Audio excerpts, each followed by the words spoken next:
So at first glance, this topic may typically be viewed with an eye of skepticism and negativity, but really the rules and the regulations is what keeps us safe up there and on the ground, and they're kind of essential. Obviously, the rules don't physically keep us safe in the sky because that's what you guys do yourselves, but it does provide guidelines on how we behave in the sky, I guess you could say. So skydiving continually changes, develops and evolves, and in response to this, our behaviours must react, respond and adapt. A regulatory body such as the APF has an obligation and imperative to remain flexible and nimble in order to move with changing times. So why do we have so many rules? There's a couple of points I want to make before we get started into discussing that. And if we have a look at all the rules and regulations within the APF, it's fair to say that about 3/4 of our rules and regulations pertain to students and instructing students and student operations. So as fun jumpers, there's not a whole lot in the rule books that regulate how skydiving happens. Sports skydivers are not overwhelmed by masses of rules. But with that said, I believe it's simply human nature to instinctively put your back up when faced with any amount of rules. So even with one rule, people will be like, oh, why do I need that rule? Why do I have to follow those rules? Let me give you an example. I would love to be able to drive my car 200 kilometers an hour down the highway, and I believe I could do that safely. But there are other factors which become part of that drive, such as other drivers, the weather, the condition of my car, or the condition of the road. And when I add in all those factors, it may not be as safe as I think. So therefore, there are road rules in place to restrict me from driving too fast and creating risk to myself and others. It's a fairly simple analogy. So this can be similar to skydiving in that the rules are in place for our own safety and safety of others. So if we can imagine if there were fewer rules, that would lead to more accidents. And this would certainly create a negative outlook on the sport as it's viewed by the public. And as we know, if we lost public involvement in the sport, like the tandem industry, for example, that would be quite detrimental to our industry. Which brings me to our next point. We need to continually change and evolve with the sport's development. The public interest in the sport is crucial to the sustainability of the sport. So we need public interest. We need those tandems coming through the door to continually grow the sport. We need money in the sport. Without the regulations we have in place, accidents will be more prevalent, and therefore the public are going to be less inclined to participate in the sport. New skydivers would dwindle, and we would return to the days of smaller sports clubs who only struggle to run a Cessna 182. So the rules and regulations effectively portray an image of safety and control to the public. And typically the public will perceive the sport as being dangerous, but if they see that's very well regulated and there are a set of rules and there are a set of regulations, they'll be more inclined to participate. I hope you're making sense here. Got a chat here. Can everyone hear me okay? Yeah, okay. So in our discussion today, there are a few topics I'd like to discuss which can hopefully shed some light on this area of our industry, and particularly why and how the APF organises the regulations in the way it does. Any questions so far? Any comments to make yet? Okay. So the first point I'm going to raise is, why do we change or amend our rules?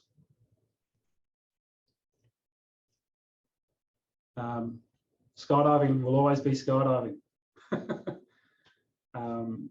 We get in a plane, we climb up to altitude, we jump out, we do cool flips and tricks, we open our parachute and we land safety on the ground. That's how it's been happening since well, I was going to say Icarus, but I don't know if he landed safely. But since the early days of skydiving, that's how it works. You go in a plane, you jump out, you open a parachute, and you land. That's how it's been since the early days. So what we'll do a bit later on is have a discussion on why the rules and regulations change.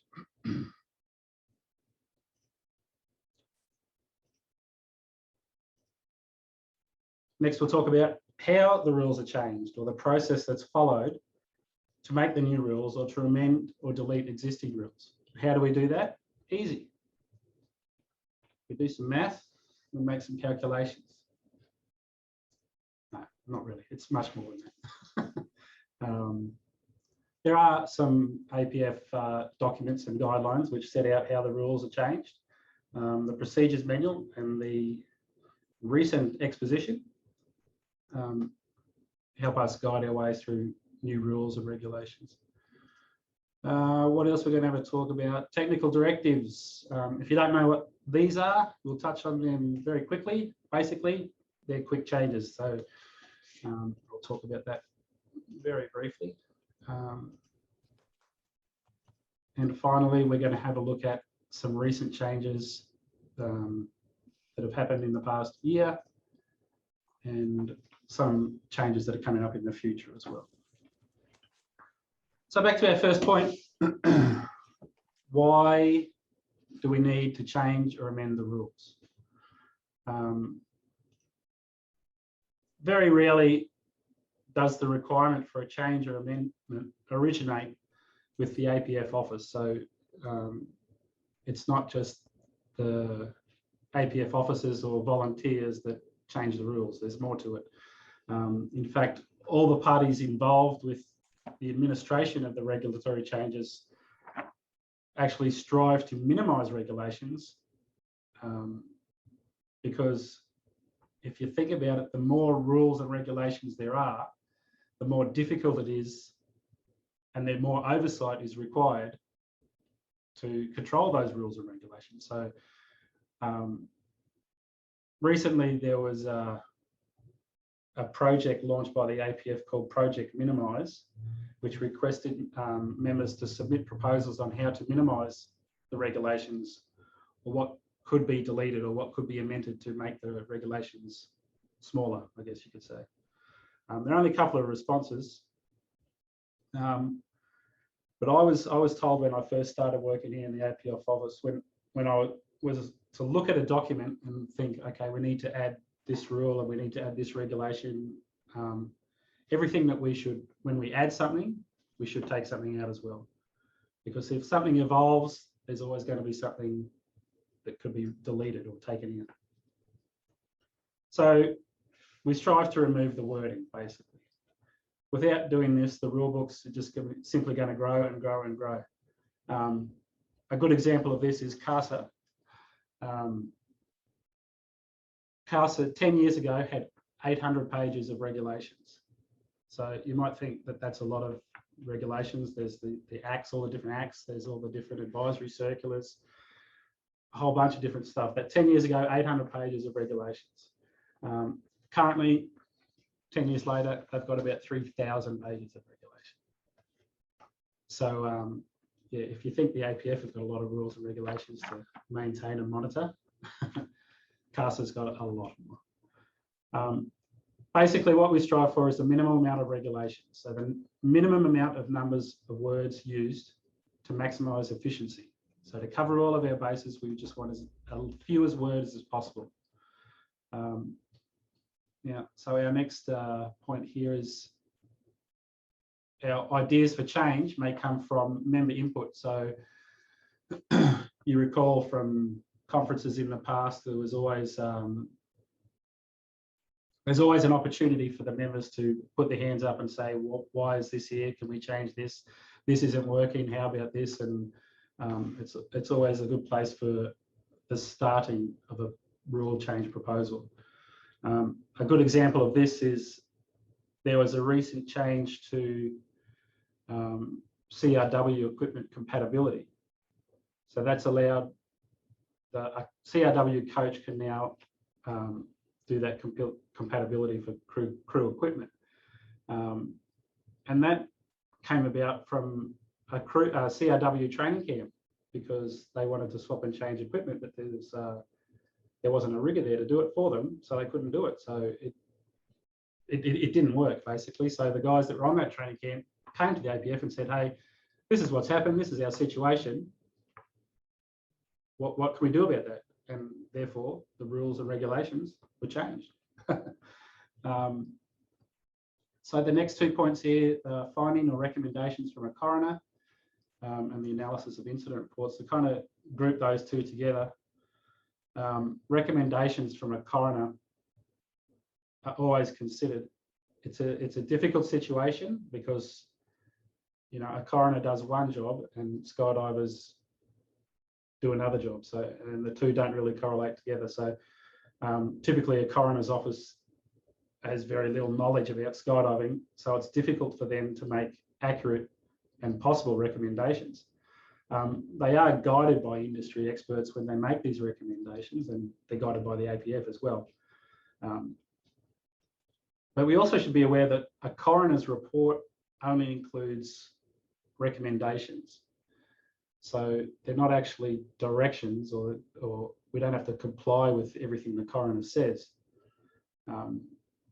The APF can ignore recommendations if they're completely unreasonable, but you can imagine if a coroner's recommendation was ignored and then a similar accident happened, that wouldn't be a good look. It'd be kind of like it would be a "I told you so" scenario, and yeah, that's not a good look. So a good example of a coroner's recommendations is the buddy checks. I don't know if everyone's aware that buddy check, that whole kind of idea came from a coroner's report, and so did the compatibility requirements, which I'm sure everyone's familiar with those. Just as an FYI on the buddy check system, it's not really a new concept, so the coroner didn't invent that system. Some DZs in Australia already had a buddy check system in place. And also the British skydiving, they have a stringent buddy check system, and I'm pretty sure if anyone knows any different, but every single tandem jump that happens, the buddy check system has to be signed off on. So every single time tandem equipment is used, each jump, it needs to be signed off by a buddy. So if you can imagine the implications of that, if we were to implicate something like that, especially how do you do that at a big tandem operation or any operation where there's just skydives happening all day, when every single jump, the equipment needs to be signed off, physically signed off by a buddy. It'll be very hard. So we'll try not to write that one into our regulations. A similar recommendation from a coroner was the seat stops in the Cessnas. That change was a result of a recommendation from a coroner from a serious incident. Let's have a look here. An operational board or committee, so the rigging committee, the technical and safety committee, or the aviation committee. These committees may find issues or discrepancies with their area of expertise. So a good example of that is, if everyone's aware, there's a feel has been put out there now for a recommendation to convert all Australian packing and rigging ratings to match the international systems of ratings. So that would be going from a rigger, packer A, packer B, changing it to packer, Charles, correct me if I'm wrong here, packer, rigger and master rigger. I think something like that. You're on mute there, mate. Rigger, senior rigger, master. Senior rigger, that's right. Yeah. So yeah, that's come from a recommendation from the rigging committee that we align all the Aussie ratings with other international ratings, just for convenience, really. And so the bottom point there, technical or industry advances, so new disciplines or equipment. New equipment is always happening, but we don't put a lot of rules and regulations on equipment. New disciplines, so advances in the sport. So we saw about, what was it, about a year and a half ago, that there was some new rules and regulations about tracking and angles. And that was just one of those things that had to happen. So yeah, as the sport evolves, we have to evolve the rules that go with it. And I'm sure there'll be other stuff too, maybe XRW, if that, there might become some kind of rules or regulations about that. Has anyone got any questions at this point? No? Very good. All right, what are we going to talk about next? How do we change the rules?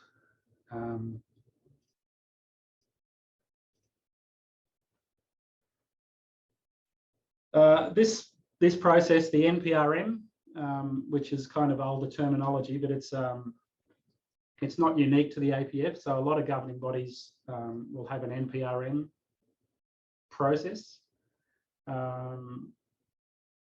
and they all use the same similar stuff, especially if there's memberships involved. The APF Procedures Manual, that's where all this NPRM comes from, on page 9 of the manual, sets out the procedures on how the rules are changed. The NPRM, that stands for Notice of Proposed Rulemaking, and it's a 9-step process, which specifically steps taken in creating new rules.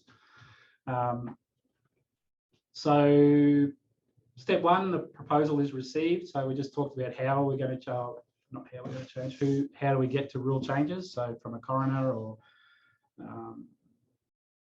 from memberships or committees or things like that. Number 2, it goes to the Technical and Safety Committee. So they review the proposal and make recommendations. Now those recommendations are typically not what the rules are going to be, but they'll recommend that, you know, something needs to happen in this area, so we need to address that. And that's where the APF sends out emails in the e-news, and we ask for membership responses and feedback from the members. What do they think? Good idea, bad idea, improvements, or how can we change this, or how can we word this? What kind of stuff needs to be included, what shouldn't be included? And all that feedback's considered. And then we start putting together the wording of it. It goes back to the Technical Safety Committee for another review. Probably the longest step is the CASA review. So we have to send not all of the changes, but significant changes under the NPRM have to go to CASA. And at this point, there might be some legal consultation as well. Again, under the old NPRM, the board review and approve. We let it become known to the members and other interested parties. So that's CASA and anyone else involved. So we say this is how it's worded. This is what it's going to say, and it will take effect usually on the 1st of April of every year. So that's number 9. And at the very bottom there, time allocations with each step. So we put a time limit on how long each one of those steps would take, just so that it doesn't take forever. Typically, it's step number 6 that causes the most problems with regards to timing.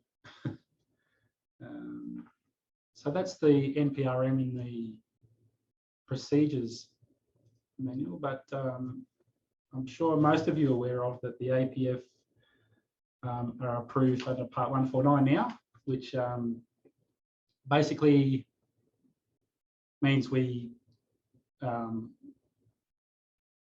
regulate ourselves. And in that Part 149 exposition, there's an internal change management process, which is, it's similar to the NPRM process, but it's just different wording. So, you know, we get consultation from the membership, we get feedback, the committees work on it. The good thing about it is that CASA is now only invited to review and comment, so we don't really need their approval for most things, in fact, almost everything. the minor changes, so there's a lot of the time that we don't need any consultation with anyone on that one. So, for example, we discovered last week that in the end of the OPREGs, there's reference made to the riggers manual. We don't have a riggers manual. So those kind of changes where we change that kind of wording, we don't need any really authorization. We don't need member feedback and things like that. And that's how we change the rules. Are there any questions thus far? Comments?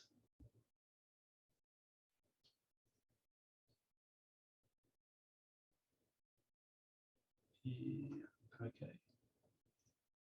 All right, next brief topic is technical directives. A technical directive, it's a mechanism to quickly create a binding directive in the interest of safety. So basically it's a quick change. So if something needs to happen right now, we issue a technical directive, and that basically is a new rule, and then it gets implemented into the OPREGs or the regulatory schedules or wherever it's going to go annually. So, for example, a technical directive may be time limited or intended as an interim regulation until included in the next revision of the regulation. So, an example of this was the seat stops in a Cessna. That came, like I said before, that came from a recommendation from the coroner, but that had to be implemented straight away. It's not something that could kind of happen over time.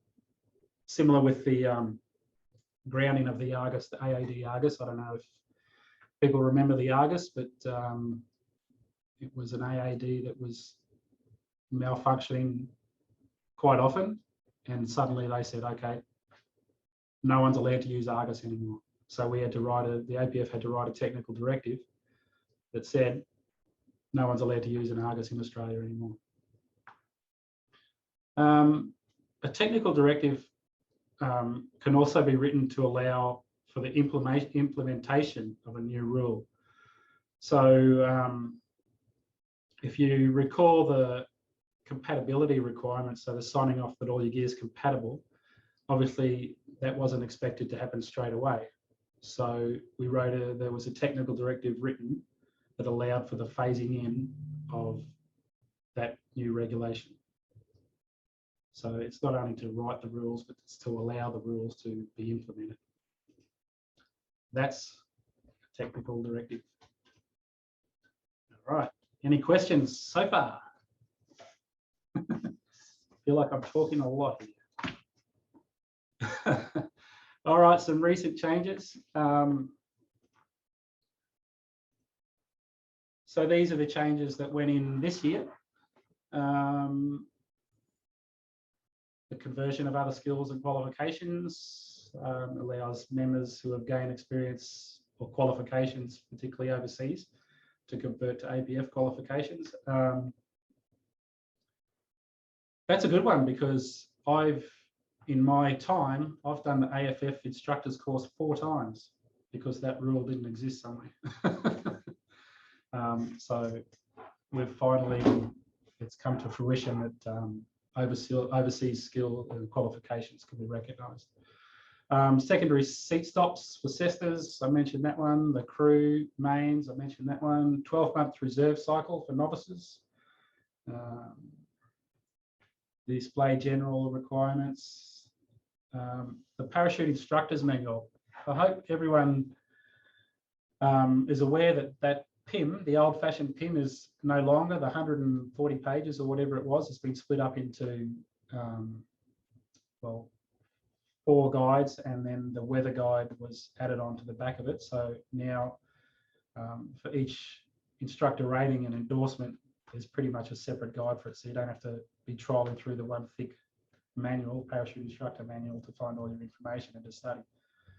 And as I mentioned before, small minimal changes, those kinds of things just happen in the background. And if we look at recent changes, yes, the CASA Part 149. That's a whole different ball game. That would take a long time to explain, but basically it's skydiving is no longer approved under exemptions. So if you look at the front of the regulatory schedules, there's a lot of exceptions there, which basically CASA writes the rules to how skydiving should happen. Under Part 149, we don't need all those exemptions anymore. Skydiving is now a thing. But like I said, it's a whole new kettle of fish, and for the membership, it doesn't really affect much, and it doesn't really affect the day-to-day of skydiving activities. You're probably going to see a lot of new language out there with the Part 149 because it comes with the Part 105, and it comes with the MOS and all different kinds of wording. So, but it's nothing to be afraid of. And future changes. So we have, there we go, the Part 105 and the manual standards. Future changes that are coming up. There's a lot of, this year we're seeing a lot of tiny little changes that are just changing a word here, changing a word there. Nothing that really is going to affect too much. I've mentioned the APF packer ratings will align with the international terminology. The misconduct policy and procedures manual, that's been rewritten and simplified. That's a document which not a lot of people know about, and hopefully don't have to use a whole deal. But that has been rewritten. There's been a lot of work put into that. And like I mentioned, the Part 105, that comes with 149, and same with the MOS that comes Part 105. All exciting stuff. And that's me. Are there any questions or anything from anyone out there? Wade, it's Richard. Can I make a comment? Sure can. Just back to one of your earlier points about outside bodies pushing us to make regulatory change. Reluctantly, I was involved in the inquest to do with Mission Beach, and I remember the coroner saying to me, "Oh, well, we're looking at directing you guys to include buddy checks and also the main container compatibility requirements." And I said, "Well, that's not necessarily required because of all these reasons." And I remember her looking over her glasses and glaring down at me from the bench, saying, "I've got 3 dead bodies here that says you do need these regulations." And it was a little bit hard to argue with. So, they're the problems that we're faced with. And as you said, that we know about skydiving, but coroners are just looking at they're judges and they're looking at facts. And she said, "Well, there's 3 dead people in an incident, so I need to see change." And, again, that's why we've ended up with those 2 regulations. I'm not saying they're good or bad, but I'm just saying sometimes that's what you're faced with. So I just thought I'd add that little bit to what you'd already said. They're recommendations, but they're very heavy recommendations. Yes, Michael says breaking the PIN was a good idea. Yes, I think it was. Remember that the PIN was also, the most recent copy of the PIN was from 1995, so it was very aged. A lot of old pictures and stuff in there. Any other questions or comments? You have a question in the chat asking if the PIN replacement documents are available in hard copy. Yes, they are. Yep. Who was that? James. James, yeah, if you want to just get in touch with just send us an email. We can arrange for a copy. I've got some here. They're very pretty looking books. Instructor guide, course trainer, they're all ready to go. Any other questions? Anything anyone wants to add? I told you it'd be exciting.